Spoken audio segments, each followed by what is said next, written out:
Martin, pourquoi est-ce qu'il y a autant de projets de connectivité machine en ce moment? Pourquoi maintenant? Très bonne question. En fait, pour moi, il y a 3 différentes raisons pour lesquelles il y a autant d'entreprises manufacturières qui font de la connectivité machine en ce moment. Mais c'est surtout pas parce que c'est une nouvelle bonne idée. Ça a toujours été pertinent, on s'entend, d'avoir des données sur son plancher de production. Ça a toujours été pertinent. Puis des données, c'est pas nouveau, là. C'est pas en 2025 là, que les capteurs existent. Ça existe depuis les années 70, les capteurs. La vraie question, pourquoi maintenant? Pourquoi c'est seulement en ce moment, puis dans les dernières années, qu'il y a autant d'entreprises manufacturières qui prennent ce virage numérique-là et qui font, entre autres, des projets de connectivité machine? À mon avis, c'est pour ces 3 raisons-là.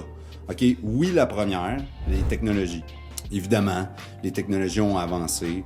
OK, donc on parle ici des IoT, hein, les objets connectés, les microcontrôleurs, entre autres, là, qui permettent de retransmettre ces données-là, les communications, Wi-Fi, filaire, Xbox, Bluetooth, il y en a plein de différentes sortes. OK, il y a des technologies pour transmettre la donnée. Les technologies du big data.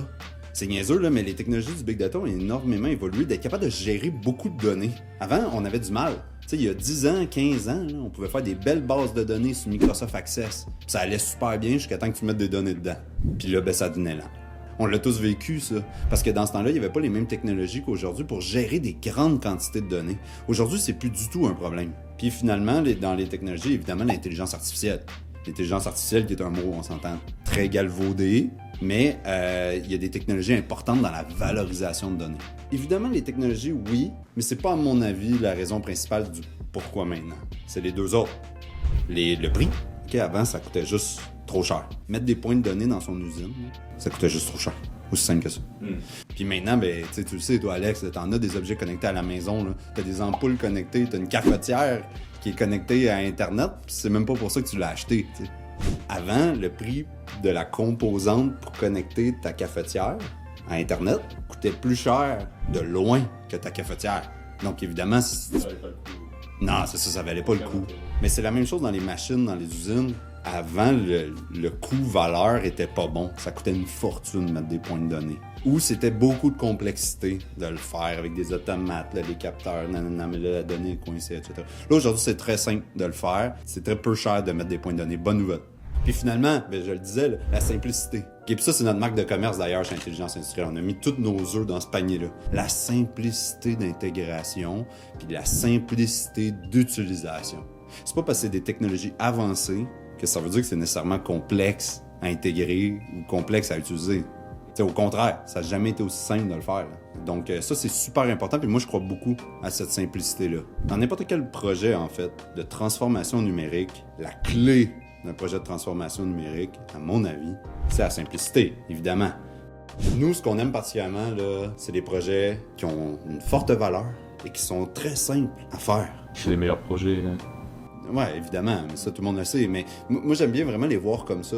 Les projets qui ont beaucoup de valeur et qui sont complexes, moi, j'aime pas les projets compliqués. Personnellement, là, j'y crois pas. Pour une seule et bonne raison. Quand tu fais un projet simple et qui a beaucoup de valeur, tu vas te rendre compte que c'est plus compliqué que tu pensais.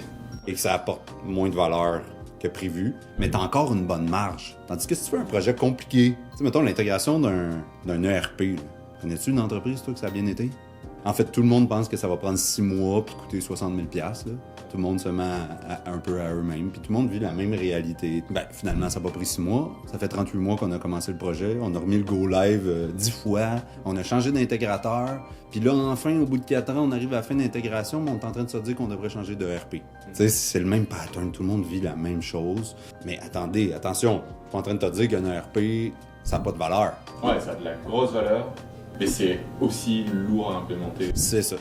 Puis je conseille, il faut quand même le faire, là, dans le sens que c'est super important un ERP. C'est super, super important. Mais c'est compliqué. C'est pas un projet quick win, là. C'est un projet de longue haleine. Vraiment. Il y a des projets quick win, par contre, et un projet de connectivité machine, c'est l'inverse. C'est extrêmement simple. C'est 5 semaines. Peu importe ton nombre de machines, ça apporte beaucoup de valeur. C'est quick win.